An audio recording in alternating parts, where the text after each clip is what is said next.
Hi guys, Miss Brittany here. So I just wanted to show you how to use the International Children's Library, digital library. So here you're going to open up the screen. So from the slides here, you click the little picture, it'll open up to this screen, and then you have different icons you can pick along the sides here. So first thing you need to do is pick the age groups. You can do 3 to 5 or 6 to 9. I'm going to do 6 to 9 since most of our kids are on the later end of 5 or have already turned 6. There's like make-believe books, true books, fairy tales and folk tales. There's also more choices using this button. So you can pick down to like narrow down your search. I'm gonna do folk tales and fairy tales. I'm also gonna change the language once it loads to English. You can also change it.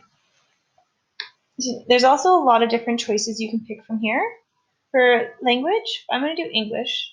So I speak English only. And then I found this book here, The Boy Without a Name. You can find other ones. There's Cinderella. There's different ton stories on here. I clicked in here, and then here it says languages. So if I click this little button here, it'll play the audio.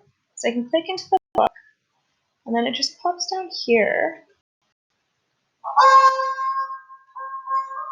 And then so there's music playing, kind of. It's kind of fun. Click onto this screen, this title page here. And you'll hear this as the sound is playing.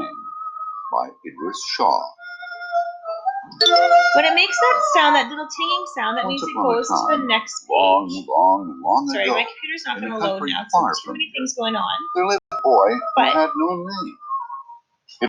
Whenever you hear that ting, that just means click to the next page. So once this book loads, there's big arrows up here that you can click through. But just a quick overview on how to use the International Children's Digital Library. Hope you enjoy going through it and find a lot of cool new books to read. Good day.